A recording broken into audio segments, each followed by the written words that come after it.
اگر آپ ہمارے چینل پر نئے ہیں تو سبسکرائب کرنا نہ بھولیں اور دوسروں کو شیئر کر کے ثواب دارین حاصل کریں۔ رمضان مبارک کی جہاں فضائل اور برکات ہیں، اس کی ایک طویل حدیث ہے، اس کو بیان کرنے سے پہلے آج کی رات مناسب ہم سمجھتے ہیں تو اس بات کو نوٹ کر لیا جائے کہ اس رمضان کو زیادہ سے زیادہ دعا میں گزارنا۔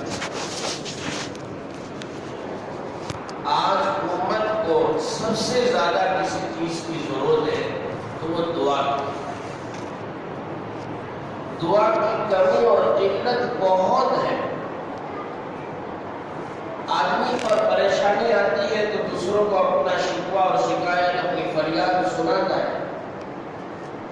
اس کو اپنا دکھڑا سناتے ہوئے آنکھوں میں آنسو بھی آ جاتے ہیں۔ کسی بھی لائن سے آدمی پریشان ہوتا ہے تو اپنے حبیب، اپنے دوست، اپنے محبوب کو تلاش کرتا ہے اور اس کے سامنے اپنی داستان چھیڑتا ہے۔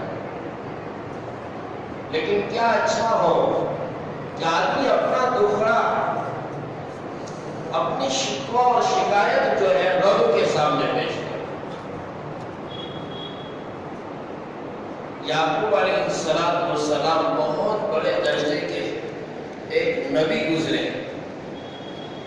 اور ان کے بیٹے بھی نبی حضرت یوسف علیہ السلام، ان کے باپ بھی نبی ہے اسحاق علیہ السلام، ان کے دادا بھی نبی ہے حضرت ابراہیم علیہ السلام، ان کے چچا بھی نبی ہے حضرت اسماعیل علیہ السلام۔ تو اتنے بڑے درجے کے نبی ہیں، جب ان پر پریشانیوں اور حالات کا جب سایہ ڈھلا ان کے اوپر آیا تو ان کے جو الفاظ سورہ یوسف میں یہ موجود ہے، انما اشکو الی اللہ، کہ میں تو شکایت کرتا ہوں اپنے غم، اپنے حزن، اپنے پریشانی کی الی اللہ، ایک اپنے رب۔ آج کوئی امت پریشانیوں میں ڈوبی ہوئی، حالات چاروں سمت سے گھیرے ہوئے ہیں، ہر کوئی آدمی پریشان نظر آتا ہے۔ ایسے وقت میں اللہ تبارک و تعالیٰ کا فرمان فَادْعُونِي أَسْتَجِبْ لَكُمْ، اے میرے بندو تم مجھ سے مانگو، میں تمہاری قبول کروں گا دعائیں اور تمہاری جو ہے دعائیں سنوں۔ رب کی فَادْعُونِي أَسْتَجِبْ لَكُمْ، رب ہر ایک کی فریاد سنتا ہے، چاہے مسلم ہو، چاہے غیر مسلم ہو، چاہے سکھ ہو، چاہے عیسائی ہو، کسی بھی مذہب سے تعلق رکھتا ہو، آدمی جب رب کو پکارتا ہے تو رب سنتا ہے۔ مشرکین مکہ جو اللہ کے ساتھ رسول کو شریک ٹھہرا دے، کعبۃ اللہ میں 360 بت انہوں نے رکھے تھے اور ہر دن نئے بت کی پوجا، ہر دن نئے بت کی عبادت کرتے تھے۔ وہ مشرکین مکہ بھی جب سمندر کی بھنور میں پھنس جاتے تو صرف اور صرف رب کو پکارتے، صرف اور صرف رب، خالصین، ایک دم خالص پیور صاف ستھری بات ہوتی رب کو پکارنے کی ہوتی، اس میں ملاوٹ اب نہیں، ذرا بھی آمیزش نہیں کسی چیز، پیور ایک دم، اور وہ رب کے سامنے اپنا دکھڑا بیان کرتے اور ہوتے ہیں رب یہ گہرے کشتی جو ہماری بھنور میں پھنس چکی ہے، اب کنارہ کوسوں دور ہے، ہماری جو ہے اب موت سامنے ناچ رہی ہے، منڈلا چکی ہے، اب ہم بچ نہیں سکتے ہیں سوائے تیری مدد کے اور تیرے سہارے کے، تیری نصرت کے، اب ہم یہاں سے نکل نہیں سکتے۔ اے رب اگر تو ہمیں نکال دے گا اور ہمیں تو جو ہے اپنی پریشانی سے ہم کو دور کر دے گا تو رب تجھے ہم خالص تیری عبادت کریں گے۔ سورہ یونس میں اس کا تذکرہ ہے، خالص ہم تیری ہی عبادت کریں گے، اب کبھی کسی بت کے سامنے ہم جھکیں گے نہیں، جیسے کہ اب ہماری پریشانی ٹل جائے تب پھٹا کے ہم نہیں بیچیں، ہاں اب ہولی کے دنوں میں ہم کلر نہیں بیچیں، رکشا بندھن کے دنوں میں ہم جو ہے راکھیاں نہیں بیچیں گے، اور طرح طرح کے وعدے رب سے کرتے ہیں، اب نہیں کریں گے، اب تو ایک مرتبہ نکال گے۔ شراب بیچنے والے بھی جو ہے ہوتے ہوں گے کہ اب شراب نہیں بیچیں گے، اب ہم سدھر گئے۔ لیکن جیسے ہی حالات ڈل جاتے ہیں، مصیبت چلی جاتی ہے، تب پھر واپس اپنی وہی پرانی روش اور پرانی رفتار وہ چلنے لگتے ہیں۔ تو رب نے اس کا بھی تذکرہ کیا۔ تو میرے بھائیوں، رب خود کہتا ہے فَادْعُونِی، اے لوگوں مجھ سے ہو۔ آج شیخ صاحب سے لوگوں نے بھائی ہم کو کچھ ضرورت ہے آپ دے دیجیے، ایک مرتبہ دے دیں گے، دوسری مرتبہ دے دیں گے، مولانا کو تو یہی جاتا ہے کہ بس مانگنے چلے آتے،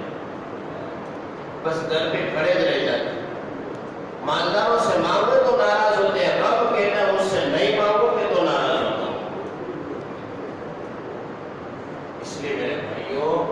رمضان ہمارے پاس غنیمت ہے، جو وقت ہمیں ملا ہے اللہ کا جو ہے بہت بڑا انعام ہے۔ ورنہ آپ کو پتا ہے گزشتہ دنوں میں جو ہمارے ساتھ بیٹھے بھی جا رہے، ہمارے مرحوم عباس بھائی، ہمارے مرحوم عثمان بھائی، ہمارے مرحوم محمد بھائی اور دیگر اور حضرات جن کے نام کی فہرست گناؤں تو لمبی جو ہے چوڑی فہرست ہو جائے گی، ایسے لوگ ہمارے درمیان میں تھے، آج اس رمضان میں ہمارے ساتھ۔ پتہ نہیں آئندہ رمضان مجھے یا آپ کو ملے گا یا نہیں، اس لیے جتنا بھی ہو سکے اس رمضان کو دعا میں گزاریں۔ دعا کی عادت، افطار کے وقت دعا کی جاتی ہے، اللہ تبارک و تعالیٰ اس کو قبول کرے۔ الحمدللہ آپ لوگ تو افطار سے پہلے یہاں جاتے ہیں، جو ہے فروٹ اور جو ہے وغیرہ انتظام کرنے والے لوگ وہاں کرتے ہیں، آپ یہاں دعا میں مشغول ہیں۔ لیکن ظلم ہماری عورتوں پر ہے، ظلم ہماری عورتوں پر۔ ان بیچاری عورتوں کو میں اپنے گھر میں بھی کہتا ہے، سب کو سمجھا گیا کہ دیکھو افطار سے پہلے آپ کم سے کم 15 منٹ پہلے فارغ ہو جائیں۔ اماں کو بھی سمجھائے، اپنی اہلیہ کو بھی سمجھائے، رشتے دار کی اور عورتیں جتنی میری سب کو سمجھائے، افطار سے پہلے کم سے کم 15 منٹ پہلے فارغ ہو جاؤ۔ اب ہماری عورتوں کا حال کیا بیچاری، ایک طرف فروٹ کاٹ کے تیار کیا، دوسری طرف جو ہے بیچاری تل رہی ہے، اور وہ جو ہے تیل میں جو ہے پکوڑے اور سموسے اور بھجی بیچاری تیار کری، اتنے میں موزن صاحب کہتے ہیں اللہ اکبر اللہ اکبر، وہ بیچاری رسوڑے میں سے کھجور کھا لیتی، وہاں افطار کر لیتی، اس کو مانگنے کا کوئی جو ہے موقع نہیں۔ اس لیے آج میں نے یہ عنوان اس لیے اٹھایا کہ آپ سب سے پہلے اپنی عورتوں کو یہ میسج کہ آپ ہماری خدمت کرتی ہیں، اللہ قبول فرمائے، لیکن ہم آپ کو حکم دیتے ہیں کہ آپ جو ہے افطاری سے پہلے فارغ پہنچائیں گے میسج انشاءاللہ۔ ہے بھائی، اپنی عورتوں کو اس کا پابند بنائیں۔ دیکھو عورتوں کے ساتھ چھوٹے بچے بھی ہوتے ہیں، نابالغ بچے بھی ہوتے ہیں، جب آپ دعا کریں گے، آپ کی عورتیں دعا کریں گی تو نابالغ بچے بھی لگ جائیں گے۔ چھوٹے بچوں کی دعائیں جو ہے رب کو فوراً منظور ہو جاتی ہیں، وہ تو معصوم ہے، بے گناہ ہے، اس پر کوئی قصور نہیں ہوا، وہ دعا کر دے گا۔ اس کو سکھاؤ بھی کہ بھائی تو میرے لیے دعا کر، اے اللہ میرے باپ کو عافیت عطا فرما، اے اللہ میری ماں کو عافیت عطا فرما، ہمارے رشتوں کے مسئلے کو آسان فرما۔ ایسی دعائیں چھوٹے چھوٹے کلمات اپنی زبان میں سکھاؤ۔ ضروری نہیں عربی کلمات سکھاؤ بچے کو یاد بھی نہ ہوئے، نہیں، اس کو گجراتی میں ہی سکھا دو تو بھی چلے، وہ جو ہے دعا کرتا رہے، اے اللہ میرے باپ کے رشتوں کے مسئلے کو آسان فرما، ہمارے روزی کا مسئلہ آسان فرما، ہمارے کاروبار میں برکت عطا فرما دے۔ یہ دعا کرے گا بچہ اور یہ سیکھے گا۔ اور دعا کے بھی بہت سارے آداب ہیں، باوضو بیٹھے یہ دعا کا ادب، دو زانوں بیٹھے یہ دعا کا ادب،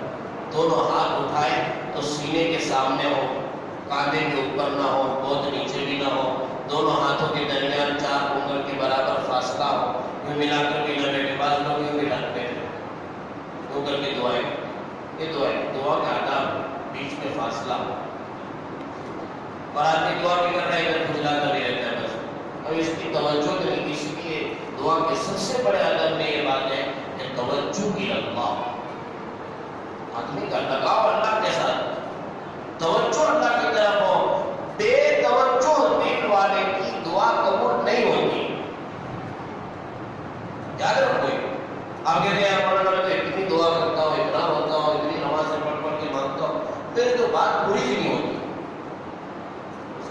ساری باتیں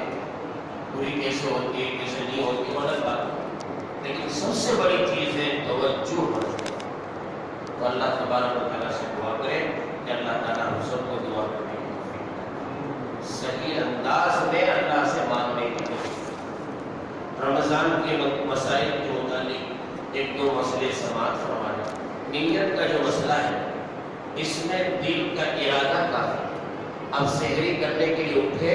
یہ کافی ہے۔ اب آپ کو زبان سے بولنے کی ضرورت نہیں کہ میں بولے تو جو روزہ بتا ورنہ نہیں، یہ کوئی ضروری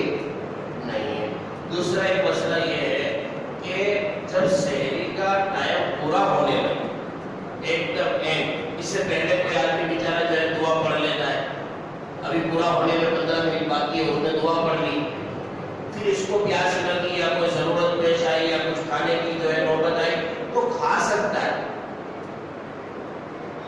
مسجدوں میں اعلان ہونے سے پہلے وہ کھا سکتا ہے، پھر دوبارہ دعا پڑھ لے، پھر دوبارہ۔ تیسری بات یہ ہے ہمارے دوست احباب نوجوان حضرات ان کو یہ بات پہنچا دیں، یہ اعلان ہوتا اور یہ مانگے کس میں، اب منہ میں انہوں نے پیچھا بڑھا اور اس کو پورا کریں گے، ارے بھائی مکرو وقت ہو گیا، اعلان ہو گیا، اب تو ماوا 5 منٹ کے بعد پورا کرے گا، ذرا ٹائم تو دیکھ لے، تیرا روزہ بھی نہیں ہوگا۔ ہم سمجھ رہے ہیں کہ بھائی ہو جائے، نہیں، ابھی میں مسائل کی کتاب میں بھی پڑھ گیا ہے 2-4 دن پہلے، آپ تو اپنا ماوا جو ہے منہ میں ڈالے ہوئے ہیں اور سمجھ رہے ہیں کہ ابھی تو اعلان ہی ہو رہا ہے تو بس ہو گیا، ابھی بعد میں جو ہے اپنے منہ صاف کر ڈالنے میں ہو جائے، نہیں، روزہ بچے گا بھی نہیں۔ اس لیے خاص احتیاط کریں ان باتوں کا، اور افطاری میں جو ہے جلدی کرنے کا ہو، لیکن اتنی جلدی بھی نہیں کہ جو ہے وقت نہ ہو اس سے پہلے افطاری کریں، وقتوں کو دیکھیں، محفوظ کریں، ہر چیز کا ایک وقت اور متعین شریعت کے اعتبار سے۔ اللہ تبارک و تعالیٰ تمام ہی دینی مسائل پر عمل کرنے کی توفیق عطا فرمائے۔ اللہ پوچھنا ہو تو پوچھ سکتے ہیں۔